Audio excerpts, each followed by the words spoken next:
تہجد ضرور پڑھا کرو کیونکہ وہ تم سے پہلے صالحین کی روش ہے.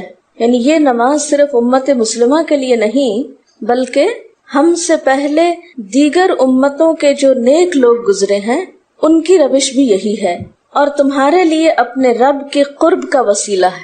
یعنی تہجد وسیلہ ہے کس کا؟ اللہ کا قرب حاصل کرنے کا، اور گناہوں کے مٹنے کا ذریعہ ہے، اور مزید گناہوں سے بچنے کا سبب ہے. یعنی پچھلے گناہوں کے صاف ہونے کا ذریعہ. نمبر 3، مزید گناہوں سے بچنے کی طاقت انسان کو نصیب ہوتی ہے اس کے ذریعے، یعنی گناہوں سے روک بنتا ہے. یہ روایت جو ہے ابن خزیمہ کی ہے. حضرت ابو ہریرہ رضی اللہ تعالی عنہ روایت کرتے ہیں کہ رسول اللہ صلی اللہ علیہ وسلم نے فرمایا، اس شخص پر اللہ کی رحمت ہو جو رات کو اٹھا، پھر نماز تہجد پڑھی، پھر اپنی بیوی کو جگایا، پھر اس نے نماز پڑھی، پھر اگر عورت غلبہ نیند کے باعث نہ جاگی تو اس کے منہ پہ پانی کے چھینٹے مارے. اور اس عورت پر بھی اللہ کی رحمت ہو جو رات کو اٹھی، نماز پڑھی، اپنے شوہر کو جگایا، پھر اس نے نماز پڑھی، پھر اگر شوہر نہ جاگا تو اس کے منہ پر پانی کے چھینٹے مارے. برابر کی بات ہے، دونوں کے لیے اجر بھی برابر کا ہے اور دونوں کو حق بھی برابر کا ہے جگانے کا، اور دونوں کو پانی کا چھینٹا مارنے کا بھی حق ہے. اور اس میں کسی کی بھی بے عزتی کی بات نہیں. یعنی عورت اگر ایسا کرے اپنے شوہر کے ساتھ تو وہ اس کی طرف سے کوئی روڈنس نہیں ہوگی، کیونکہ عام طور پر جب کسی کو نیند کی حالت میں جگایا جاتا ہے اور خصوصاً اگر اس پہ پانی پھینک دیا جائے تو وہ کیا سمجھتا ہے کہ اس کی بہت بے عزتی ہو گئی یا اس کے ساتھ بہت برا کیا گیا، اور عموماً لوگ اس وقت بہت غصے کا مظاہرہ پھر کرتے ہیں کہ کیوں جگایا جا رہا ہے. حضرت ابو ہریرہ رضی اللہ تعالی عنہ کہتے ہیں کہ رسول اللہ صلی اللہ علیہ وسلم فرماتے تھے، فرض نماز کے بعد سب نمازوں سے افضل تہجد کی نماز ہے. یعنی فرائض بہرحال افضل ہے اور نوافل میں سب سے افضل تہجد کی نماز. رسول اللہ صلی اللہ علیہ وسلم نے فرمایا، جب انسان سوتا ہے تو شیطان اس کے سر کی گدی پر 3 گریں لگاتا ہے اور کہتا ہے کہ رات بڑی لمبی ہے. اس کو تھپکی دیتا ہے اور کہتا ہے لمبی رات ہے، ابھی سوئے رہو، ابھی ٹائم ہے، ٹھہر کے اٹھنا. یعنی اس کو سلائے رکھتا ہے. اگر وہ بیدار ہو کر اللہ کا ذکر کرے، یعنی آنکھ کھلے اور اللہ کا ذکر کو شروع کر دے تو ایک گرہ کھل جاتی، شیطان کے پھندے سے انسان آزاد ہونے لگتا ہے. اگر وضو کرے تو دوسری گرہ کھل جاتی، اگر نماز پڑھے تو تیسری گرہ کھل جاتی، اور وہ شادمان اور پاک نفس ہو کر صبح کرتا ہے.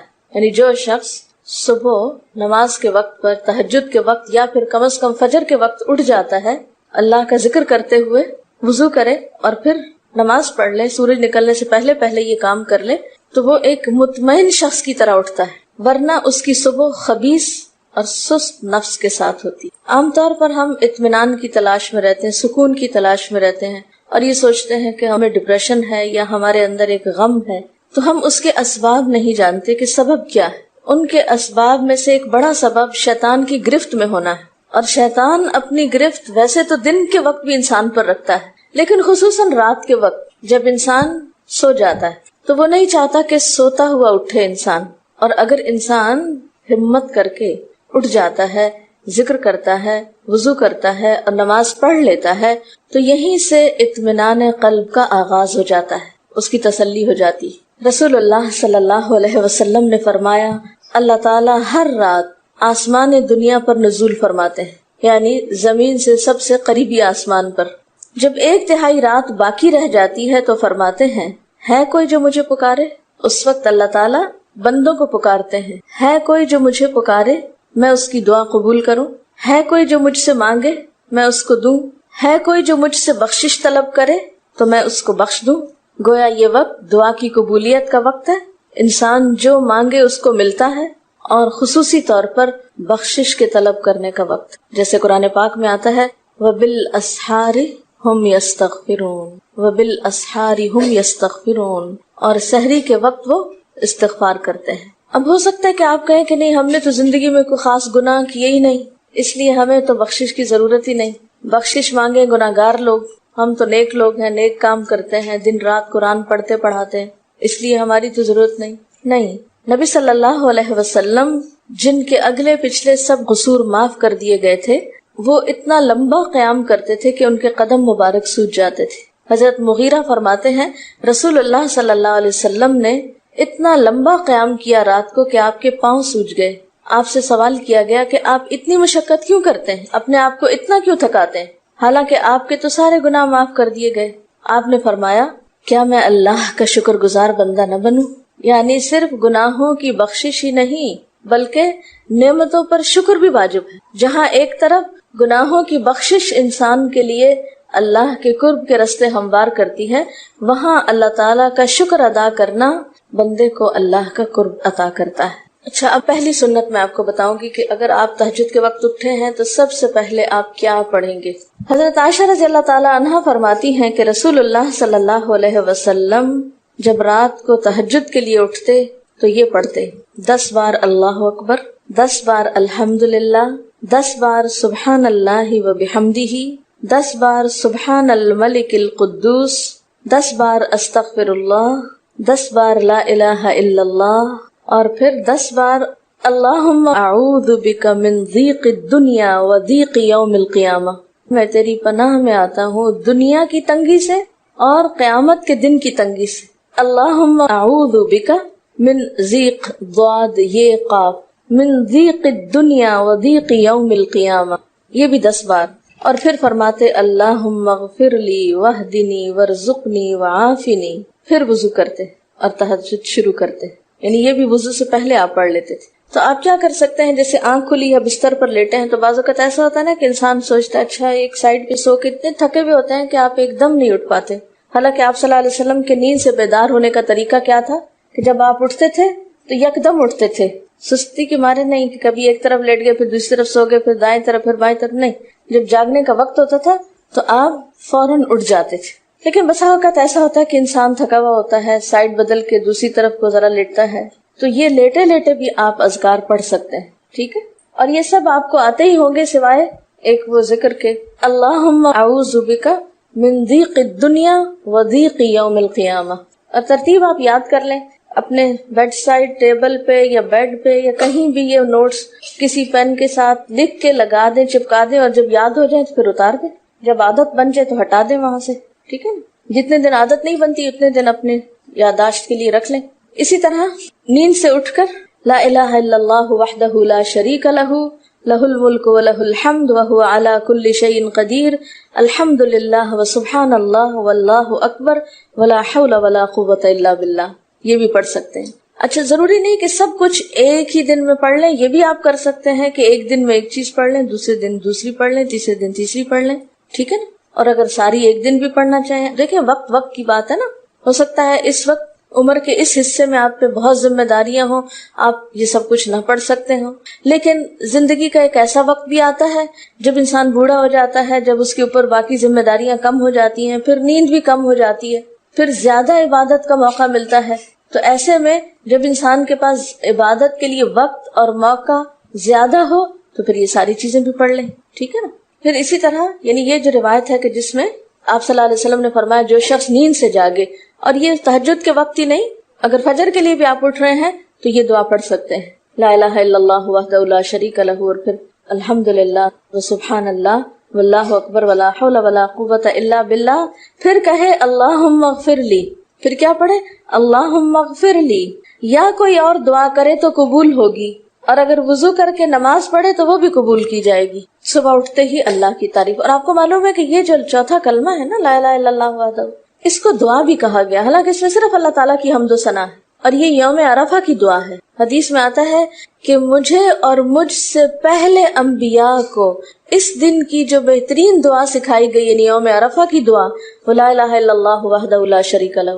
حالانکہ اس میں مانگنے کی تو کوئی چیز ہی نہیں، صرف اللہ کی حمد و ثنا ہے. جیسے حضرت ایوب علیہ السلام نے کہا تھا انی مسنی الضر وانت ارحم الراحمین، مانگا کچھ نہیں، انت ارحم الراحمین انت ارحم الراحمین. اللہ تعالیٰ کی تعریف کر کے اللہ تعالیٰ کے نام کے ساتھ اس کو اگر انسان پکار لیتا ہے تو یہ بھی اس کے لیے بہت کافی. ایک اور روایت میں آتا ہے رسول اللہ صلی اللہ علیہ وسلم جب تہجد کے لیے اٹھتے، یعنی آپ ایک مرتبہ اٹھے، یعنی جو صحابی روایت کرتے ہیں، تو آپ نے بیٹھنے کے بعد آسمان کی طرف نظر کر کے سورۃ آل عمران کی آخری 11 آیات 190 سے لے کر 200 تک 11 آیتیں یہ پڑھی.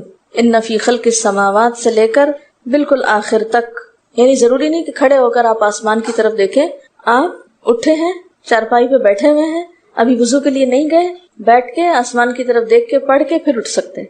اب اس میں آپ دیکھیں نا کہ انسانی نفس کی بھی ایک رعایت ہو جاتی ہے، لیٹے لیٹے آپ نے ایک ذکر پڑھ لیا، بیٹھ کے آپ نے دوسرا پڑھ لیا، پھر آپ وضو کو چلے گئے، تو اس میں وہ جو ایک طبیعت کی کسل مندی ہوتی ہے وہ بھی ساتھ ساتھ اللہ کے ذکر سے دور ہوتی جاتی ہے، اور ایک سٹیپ کے بعد دوسرا سٹیپ لینا بھی آسان ہو جاتا ہے۔ اچھا، اس میں آپ دیکھیں حکمت کیا ہے کہ آپ صلی اللہ علیہ وسلم نے کیا فرمایا کہ آسمان کی طرف دیکھ کے پڑھا جائے تاکہ اچھی طرح آنکھیں کھل جائیں۔ تو زبانی یاد کرنے کا مطلب یہ نہیں کہ آپ آنکھیں بند کر کے سوئے سوئے پڑھیں، کیونکہ بعض اوقات ایسا ہوتا ہے نا، آنکھ کھلتی ہے، ذکر شروع کرتے ہیں اور پھر پتہ ہی نہیں چلتا اور ذکر آدھے میں رہ جاتا ہے اور سو چکے ہوتے ہیں۔ اور پھر اگر آپ کو زبانی یاد نہیں ہوگی نا، دیکھ کے پڑھیں گے تو وہ الماری کی طرف ہی دیکھتے رہیں گے، آسمان کی طرف نہیں دیکھ سکیں گے، تو پھر سنت پوری نہیں ہو سکے گی۔ اور اسی طرح حضرت ابن عباس روایت کرتے ہیں کہ جب رسول اللہ صلی اللہ علیہ وسلم رات کو تہجد کے لیے کھڑے ہوتے تو اللہ پر تکبیر تحریمہ کے بعد یہ دعا پڑھتے: اللہم لک الحمد انت قیم السماوات والارض ومن فیہن ولک الحمد لک ملک السماوات والارض ومن فیہن ولک الحمد انت نور السماوات والارض ولک الحمد انت ملک السماوات والارض ولک الحمد انت الحق ووعدك الحق ولقاؤك حق وقولك حق والجنة حق والنار حق والنبيون حق ومحمد صلی اللہ علیہ وسلم حق والساعة حق اللهم لك اسلمت وبك آمنت وعليك توكلت وإليك أنبت وبك خاصمت وإليك حاكمت فاغفر لي ما قدمت وما أخرت وما أسررت وما أعلنت أنت المقدم وأنت المؤخر لا الہ الا انت۔ الہی تیرے ہی لیے ہے ساری تعریف، زمین و آسمان اور جو کچھ ان میں ہے سب کو تو ہی قائم رکھنے والا ہے۔ تیرے ہی لیے ہے ساری تعریف، زمین و آسمان اور جو کچھ ان میں ہے اس سب کی بادشاہی تیرے ہی لیے ہے۔ تیرے ہی لیے ہے ساری تعریف، تو ہی روشن کرنے والا ہے زمین و آسمان کو، تیرے ہی لیے ہے ساری تعریف۔ تو ہی بادشاہ ہے زمین و آسمان کا، تیرے ہی لیے ہے ساری تعریف۔ تو حق ہے، تیرا وعدہ حق ہے، تیری ملاقات حق ہے، تیرا کلام حق ہے، جنت حق ہے، جہنم حق ہے، تمام انبیاء حق ہیں اور محمد صلی اللہ علیہ وسلم حق ہیں، قیامت حق ہے۔ الہی میں تیرے سامنے جھک گیا، میں صرف تیرے ساتھ ایمان لایا، میں نے صرف تجھی پر بھروسہ کیا، میں نے صرف تیری طرف رجوع کیا، صرف تیری ہی مدد سے دشمنوں سے جھگڑتا ہوں، میں نے صرف تجھے ہی اپنا حاکم مانا، سو تو میرے اگلے پچھلے اور ظاہر و پوشیدہ اور جنہیں تو مجھ سے زیادہ جانتا ہے سارے کے سارے گناہ معاف کر دے۔ تو ہی آگے کرنے والا ہے، تو ہی پیچھے ڈالنے والا ہے، تیرے سوا کوئی سچا معبود نہیں ہے۔ یہ جو دعا استفتاح ہے تہجد کے وقت کی، یہ باہر نہیں نماز کے اندر پڑھنے کی دعا ہے۔ ہم دعا مانگتے ہیں اللہم اجعلنی لک ذکارا لک شکارا، ان دعاؤں کے پڑھے بغیر ذکار کیسے بن سکتے ہیں؟ ذکار کا صیغہ تو فعال کے اوپر ہے نا، بہت زیادہ ذکر کرنے والا۔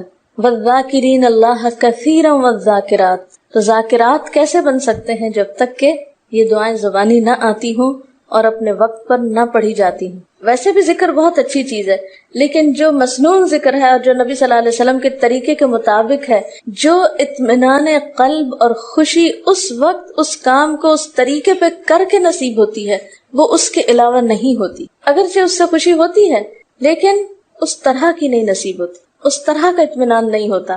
آپ تجربہ کر کے دیکھ لیں، سنت کے مطابق زندگی گزارنا اور اپنی مرضی کے مطابق زندگی گزارنا، یہ دو مختلف لائف سٹائلز ہیں، دو مختلف طریقہ ہے زندگی ہیں، دونوں کا امپیکٹ فرق ہوتا ہے، اثرات فرق ہوتے ہیں۔ اور یہ نہیں کہ یہ کوئی بہت مشکل عمل ہے، بہت مشکل کوئی نہیں ہے، ہم کر سکتے ہیں، لیکن بات یہ ہے کہ ہم کرنے کی کوشش کریں، ارادہ تو کریں۔ پہلے تو آپ اپنے آپ سے یہ پوچھیں ارادہ بھی کیا کہ نہیں، کیونکہ اگر ارادہ ہو گیا نا تو کام بھی ہو جائے گا۔ مشکل یہ ہے کہ ہم جب کوئی ایسا کام سنتے تو پھر سوچتے نہیں ہمارا تو حالات اتنے کٹھن ہیں کہ یہ عمل ہمارے لیے نہیں، ویسے بھی نفل ہے، کوئی بات نہیں، نہ بھی ہو سکا تو کیا ہے، یہی کہہ کے ہم چھوڑ دیتے ہیں چیزوں کو کہ نہیں۔ لیکن میں سمجھتی ہوں کہ جو عمر آپ بچیوں کی خاص طور پر اس وقت اس عمر کو غنیمت سمجھے اور اس میں آپ نے جو کچھ اب یاد کر لیا، عادت ڈال لی، وہ اگلی زندگی میں شدید مصروفیت کے باوجود بالکل عادت ثانیہ ہو جائے گی، ایک روٹین ہو جائے گی اور آپ کو مشکل نہیں ہوگی۔ لیکن اگر اب نہیں عادتیں ڈالی، کل کو یا نئے سرے سے عادت ڈالنا بہت مشکل ہوگا۔ سنت مشکل نہیں ہے، صرف یہ ہے کہ ارادے، نیت اور پھر کوشش کی ضرورت ہے. کر لیں گے تو ہو بھی جائے گا. آخر کرنے والے کرتے ہیں, لیکن جب پہلے ہی سے سوچ لیتے نہیں بڑا مشکل, تو اللہ والے کرتے ہیں اور وہ تو نیک لوگوں کا کام ہے. ہم تو نہ اللہ والے ہیں اور نہ ہی نیک ہیں, تو کیوں نہیں ہے, ہو جائے. اب آپ صلی اللہ علیہ وسلم کے تہجد کی کیفیت کیا تھی؟ حضرت ابو ذر کہتے ہیں کہ رسول اللہ صلی اللہ علیہ وسلم نے تہجد میں اتنا قیام کیا کہ اس ایک آیت کو پڑھتے پڑھتے صبح کر دی. ایک آیت پڑھتے پڑھتے صبح کر دی. کون سی آیت تھی وہ؟ ان تعذبہم فانہم عبادک وان تغفر لہم فانک انت العزیز الحکیم. ایک آیت کو اتنی دفعہ پڑھا اور پڑھتے رہے اور پڑھتے رہے اور پڑھتے رہے, اسی میں صبح ہو گئی. تو طویل قیام جو ہے ضروری نہیں کہ وہ صرف کس وقت ہو, کوئی لمبی سورت پڑھ کے ہی, چھوٹی سورت بھی ہو سکتی ہے, لیکن روح کے ساتھ, شعور کے ساتھ اگر آپ دوہرا کے بھی پڑھیں. مثال کے طور پہ آپ نے کوئی سورت یاد کر لی ہے اور آپ پڑھنے کھڑے ہوئے ہیں اور آپ کو صحیح طرح آتی نہیں ہے, یا آتی ہے تو اتنی تیز نہیں آتی, بہت رٹی ہوئی نہیں ہے, تو کوئی بات نہیں, ایک آیت کو 2 دفعہ 3 دفعہ بھی آپ اس کو پڑھ سکتے ہیں اور اس طرح بھی پڑھ کے لمبا کر سکتے ہیں. یعنی طویل قیام صرف زیادہ قرات سے ہی نہیں, مختلف طریقوں سے ہو سکتا ہے. یہ آیت ہے سورۃ المائدہ کی 118 نمبر آیت ہے. اگر تو انہیں عذاب دے تو وہ تیرے بندے ہیں, اور اگر تو انہیں معاف کر دے تو یقیناً تو غالب اور حکمت والا ہے. حضرت حذیفہ رضی اللہ تعالی عنہ نے نبی صلی اللہ علیہ وسلم کو تہجد پڑھتے دیکھا. وہ کہتے ہیں سورۃ فاتحہ کے بعد آپ نے سورۃ بقرہ پڑھی, پھر رکوع کیا. آپ کا رکوع آپ کے قیام کی مانند تھا. ہماری تو کمر نہ ٹوٹ جائے, کر کے تو ذرا دیکھیں. میں نے زندگی میں پہلی دفعہ رمضان میں طویل رکوع اور سجدے کا موقع ملا. اس سے پہلے تو اس طرح کا سچ پوچھے کانسیپٹ بھی کوئی نہیں تھا, کیونکہ بہت سی چیزیں جب ہم پڑھتے ہیں تو ہم کہتے ہیں ہاں یہ نبی صلی اللہ علیہ وسلم کے لیے ہے, یہ تو آپ کی شان ہے اور آپ کا مقام ہے. ہم تو عام کمزور بندے ہیں. اصل میں ہم کمزور کیوں ہیں؟ اس لیے کہ ہم نے اپنی انرجیز بیکار باتوں میں بہت لگا رکھی ہیں, بیکار غم پالے ہوئے ہیں, بیکار مشغلے ہیں, بیکار گفتگویں ہیں. انرجی تو لگتی ہے نا. آپ فضول کی باتیں سوچیں تو کیا انرجی نہیں لگے گی؟ آپ لایانی چیزوں پہ کڑنا شروع کر دیں, کیا انرجی نہیں لگے گی؟ لگے گی. تو پھر آپ کے پاس کوئی تعمیری مثبت کام کرنے کے لیے نہ وقت ہے نہ انرجی ہے. پھر اس وقت تک آپ خالی ہو چکے ہوتے ہیں. رات کو دیر تک آپ اگر فضول گپ شپ کرتے رہے تو صبح اٹھے گا کون, اور پھر صبح پڑھے گا کون, اور اگر پڑھے بھی تو کیا پڑھے اس میں. کبھی آپ نے سوچا کہ احادیث کی یہ جو کتابیں ہیں یہ ساری کی ساری صرف آپ کی گفتگو نہیں, آپ کے عمل کا بھی احاطہ کیے ہوئے ہیں, اور ٹوٹل آپ کی گفتگو یہی ہے. اور اگر ہم اپنی گفتگو کو دیکھیں اور ہماری باتوں کی کوئی کتاب تیار ہو, نبی صلی اللہ علیہ وسلم کی عظمت کو پہچانیں, ہم اپنی گفتگو کا جائزہ لیں. اگر ہماری گفتگو بھی ریکارڈ ہو کر لوگوں کے پاس جانے لگے, لوگوں تک پہنچنے لگے, ہم عملی نمونہ کیوں نہیں لوگوں کے لیے؟ ہمیں دیکھ کر لوگوں کے عمل کیوں نہیں بدلتے؟ ہماری بات لوگوں پر اثر کیوں نہیں کرتی؟ کبھی سوچا ہم نے؟ صرف اپنی گفتگو کے آئینے میں ہی اپنے آپ کو پہچان لے کہ ہم کہاں ہیں, کون ہیں, کہاں کھڑے ہیں, لوگوں کے بیچ میں کیا باتیں کرتے ہیں, لوگوں کے پیٹھ پیچھے کیا باتیں کرتے ہیں, کہاں کس حال میں کیا کر رہے ہوتے ہیں. ہر شخص اپنے آپ کو خود پہچان سکتا ہے. کیا واقعی ہم اس لائق ہیں کہ کوئی ہم سے کچھ سیکھے؟ صرف اپنی گفتگو کے آئینے میں خود کو پہچانے. بعض اوقات کتنا بیکار بولتے ہیں, کتنا بے مقصد بولتے ہیں, کتنا ضرورت سے زائد بولتے ہیں. اس کا یہ مطلب نہیں کہ مصنوعی خاموشی اپنے اوپر مسلط کر لیں, کیونکہ پھر ہم دوسری ایکسٹریم پہ نکل جاتے ہیں. لیکن بامقصد گفتگو کتنی ہے ہماری باتوں میں جو واقعی فائدہ مند ہو, تو پھر ذرا روک بھی لیا کریں نا اپنے آپ کو. اپنے ساتھ خود ہی محنت کریں گے تو بات بنے گی. سوچیں تو, احساس تو کریں. جب کریں گے تو انشاءاللہ کامیابی بھی ہوگی. لیکن پہلی بات تو یہ نا کہ ہم جو کچھ کرتے ہیں نہ اس کا حساب کرتے ہیں, نہ اس کے بارے میں سوچتے ہیں کہ ہم کر کیا رہے ہیں. ہمیں نیکی نہ کرنے کا موقع یا ہمارے نیکی نہ کرنے کا ایک سبب اور ایک بڑی وجہ ہماری انرجیز کا بیکار چیزوں میں استعمال ہونا ہے, فضول کی سیاست میں ملوث ہونا ہے. اپنی ذمہ داریوں کا ہمیں ہوش نہیں ہوتا, دوسروں کے کاموں میں مداخلت خوب سوچتی ہے. خود کیا کر رہے ہیں اس کا کچھ پتہ نہیں, دوسرے کیا کر رہے ہیں اس سے بہت دلچسپی, یا کیا نہیں کر رہے. بہت سے لوگ, بہت سی خواتین کمر درد کی شکایت کرتے ہیں, اور اس کی ایک بڑی وجہ نمبر 1 رکوع کا صحیح پوزیشن پہ نہ ہونا ہے, اور نمبر 2 اس پوزیشن پہ کوئی ایکسرسائز نہیں ہماری ہوتی. یہ بتا رہی ہے کہ کسی کی کمر میں درد تھا اور ٹھیک نہیں ہوتا تھا کسی چیز سے, تو ڈاکٹر نے ان کو یہ مشورہ کیا کہ طویل رکوع اور طویل سجدے کریں. بیسٹ ایکسرسائز ہے, کر کے تو دیکھیں. اور اس میں آپ دیکھیں کہ صحیح پوزیشن پہ لائیں, بالکل اسٹریٹ رکھیں گردن اور کمر کو. پیٹھ اور گردن ایک لائن میں آنی چاہیے. بہت سے لوگ یوں ٹیڑھی کرتے, یوں کر کے بس کرتے, یہ غلط پوزیشن ہے, اس سے تو اور بیمار ہو سکتے ہیں. کئی لوگ سر پھینک دیتے ہیں نیچے کو, یہ بھی غلط پوزیشن ہے. اس سے بھی کام خراب ہوتا ہے. اگر آپ صحیح پوزیشن پہ رکوع لمبا کریں تو یقینی طور پہ کمر درد کا علاج ہے. پٹھے مضبوط ہوتے ہیں نا کمر کے, آپ اس کو روک کے رکھے ہوتے ہیں ایک سیدھی لائن میں. 2 فیٹ کے درمیان کا فاصلہ بھی بہت معتدل رکھے, نہ تو بہت قریب رکھے اور نہ بہت کھلا رکھے, بالکل معتدل, جس میں آپ آرام سے سکون سے کھڑے ہو سکیں اور آپ کا بیلنس قائم رہے. بیلنس کو قائم کرنا بے حد ضروری. ٹھیک ہے. حضرت حذیفہ نے نبی صلی اللہ علیہ وسلم کو تہجد پڑھتے دیکھا. وہ کہتے ہیں کہ سورۃ فاتحہ کے بعد آپ نے سورۃ بقرہ پڑھی, پھر رکوع کیا. آپ کا رکوع آپ کے قیام کی مانند تھا, یعنی جتنا لمبا قیام تھا اسی طرح رکوع تھا.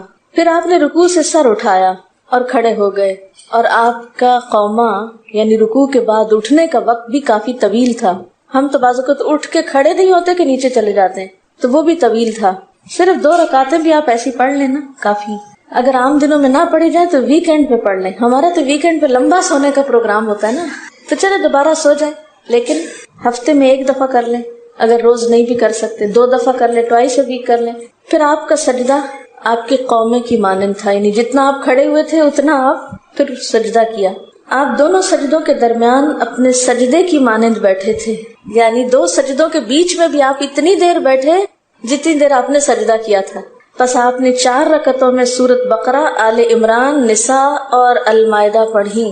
ہمیں اگر خود نہیں بھی آتی اور کوئی پڑھانے والا اتنی لمبی 1 دفعہ بھی تراویح کوئی پڑھا دے یا کوئی نفل پڑھا دے تو ہم دوسری دفعہ اس کے پاس نہ پڑھیں. تقریباً 7.25 پارے بنتے ہیں, جس کو 1 منزل کہا جاتا ہے. ایک دن کے تہجد میں آپ نے اتنا پڑھا, اور یہ تو قرآن کی قرات تھی, لیکن بیچ کے وقفوں میں تسبیحات اور اللہ کی تعریف اور حمد و ثنا اور ذکر, یہ آپ پر بس تھا. یہ وہی کر سکتا ہے جس کو واقعی اللہ سے حقیقی محبت ہو, صرف دعوے کی حد تک نہیں.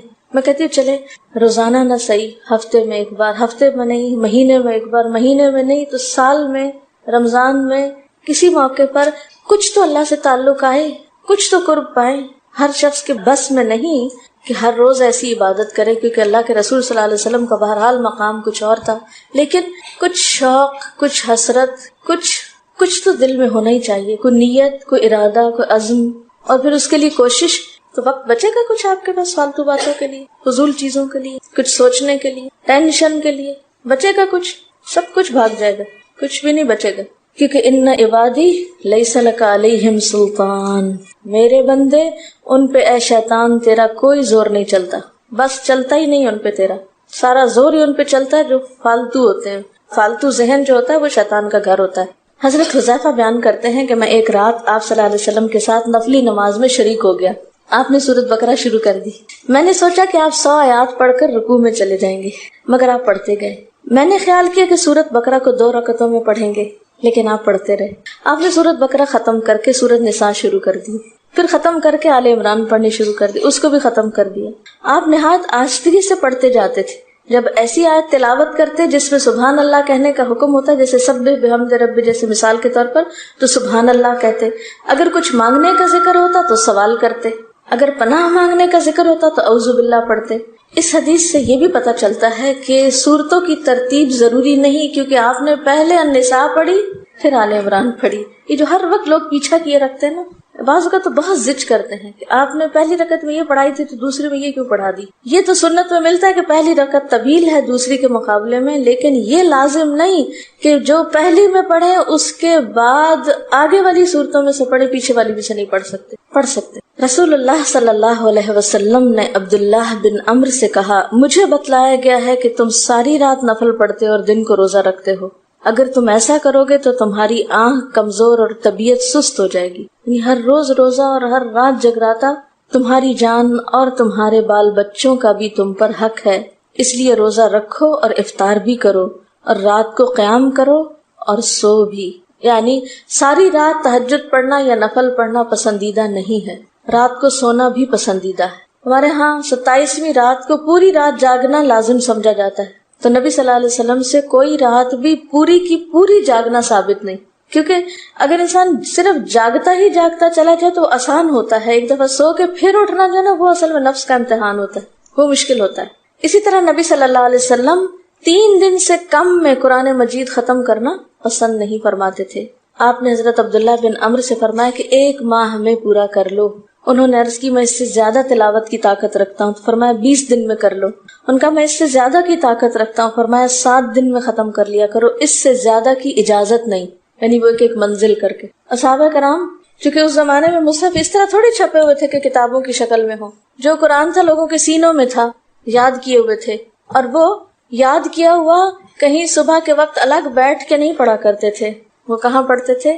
تہجد میں نماز کے اندر پڑھا کرتے تھے۔ اب یہ تو ہم لوگوں کی مشکل ہوگی نا کہ ہمیں آتا کچھ نہیں زبانی، تو پھر ہم دیکھ کے پڑھتے